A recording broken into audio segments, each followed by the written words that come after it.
Well, good evening and welcome to this brief yet informative chat with James H Longmore, the newest and brightest author at Fat Lip Press, the rising stars of the independent horror publishing industry. Welcome, James. Do tell us a little about yourself. Thank you, Sir Nigel. Well, I'm James H Longmore. I'm a writer of novels, short stories and screenplays. I live in Houston, Texas, although originally I'm from Yorkshire in England. For those of you that don't know England, we won second place in the American War of Independence.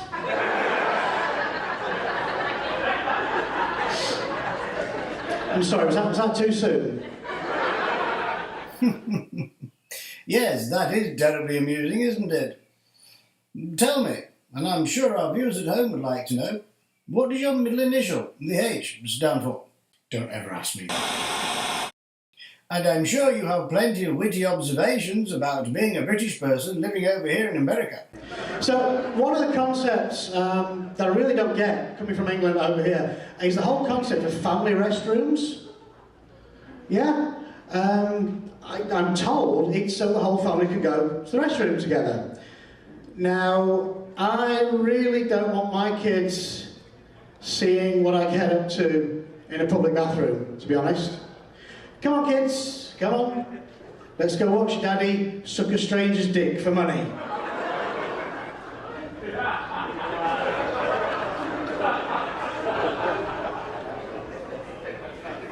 No, not really. Tell me, James, how long have you been writing? Pretty much my entire life, only 5 years professionally. And how many of your works so far have been picked up for publication? 4 novels, a novella, 3 shorts, and I'm waiting to hear a bunch more, and I've just completed my latest novel. Have you ever thought of venturing into the wonderful world of filmmaking? Why, yes, I have. I've written comedy, drama, horror, of course, family animated feature, and even a biopic on the early life of Bob Marley. Well, that's quite the range. I'm sure our viewers at home would agree. Well, a story's a story, Sir Nigel, no matter what the genre. Interesting. And I'm sure we would like to know more about your own film work. If you insist, Sir Nigel.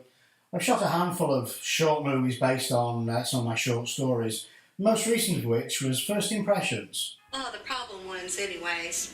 All we have to do is sit here and watch them on CCTV for minimum wage. Really? Mm-hmm.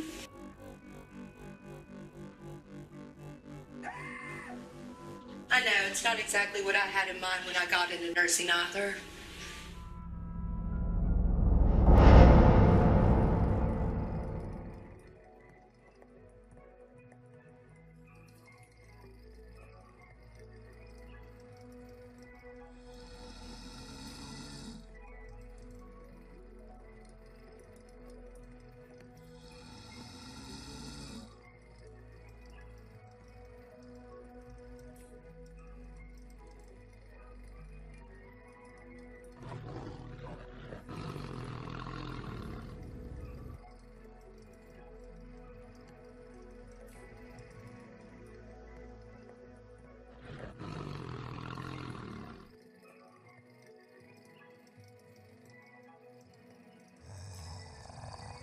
And Mr. Chucklebones.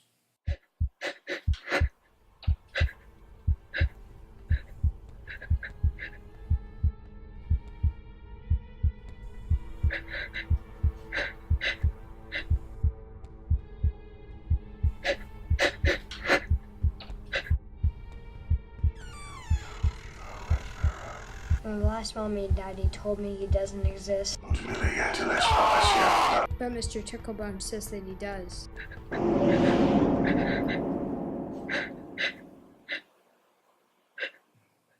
Although one of my favourites is my 2014 horror comedy, Zombie Family, A Day in the Death. A good zombie wife knows that she is obliged to look her most alluring at bedtime. Remember, ladies, your husband may demand an angel in the kitchen, but he expects a whore in the bedroom.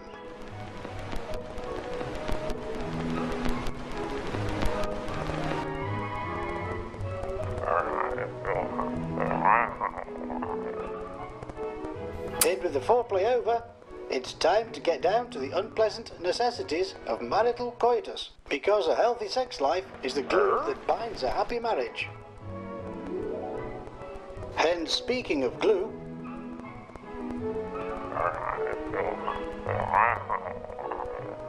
this looks like a job for orangutan adhesive. That name again, orangutan adhesive.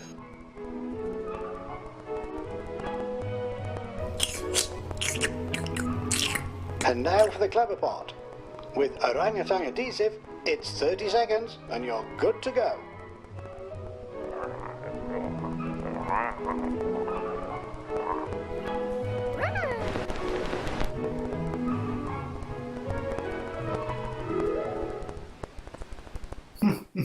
Yes, terribly amusing.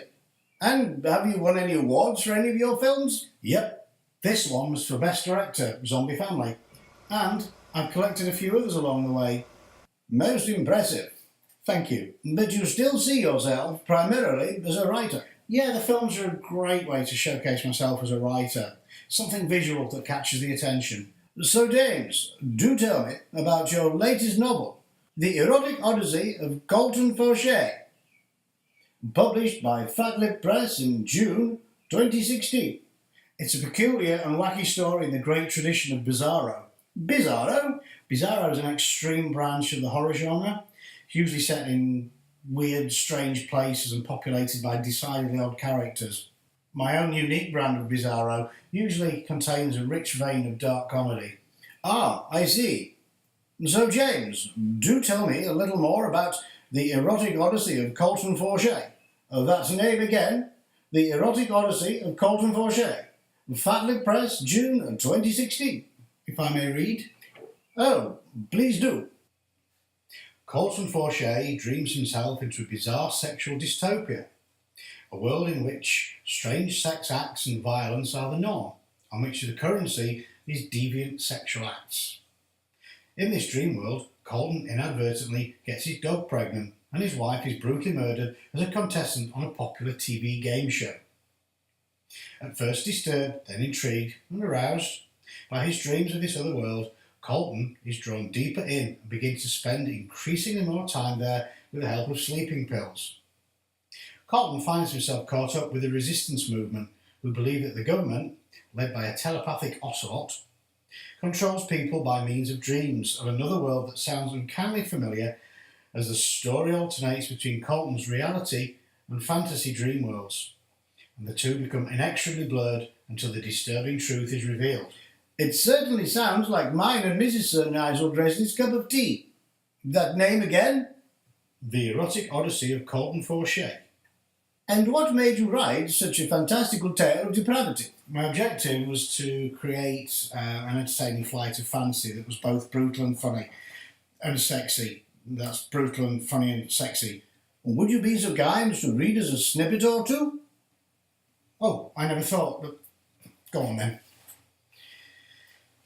The exhibitionist element, thus far, was restricted to Barbara, Honeyloo Woolston and Joe's son Marley, the latter of which was on his hands and knees filleting the very Reverend Smallwood, whilst being fucked in the ass by the O'Keefe's miniature Shetland pony.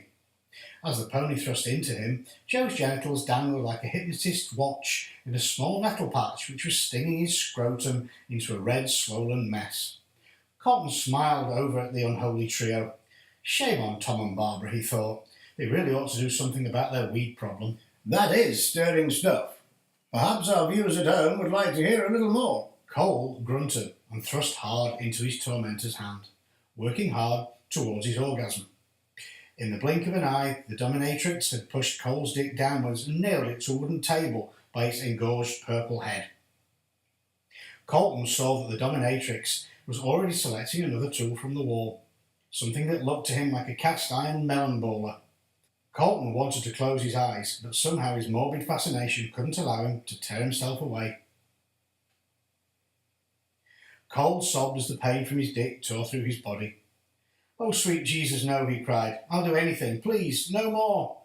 Of course, the dominatrix ignored this meaningless plea, and taking the baller thing, she scooped out his nipples.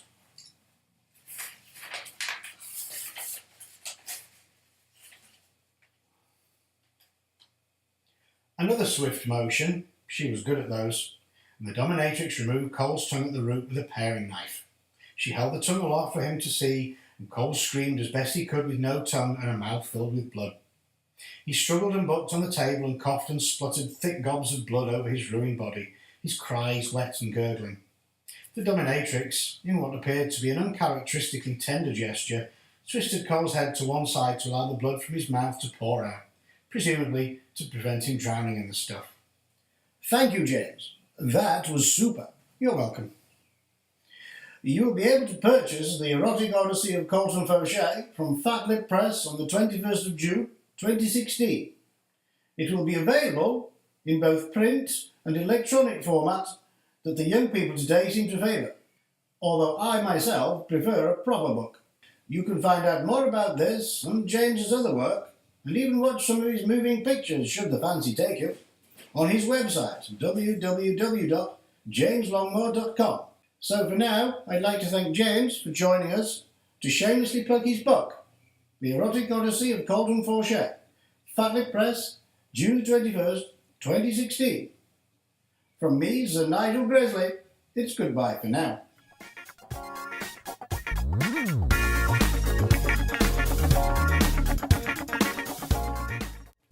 So James, what does the H stand for? I told you not to ask me that.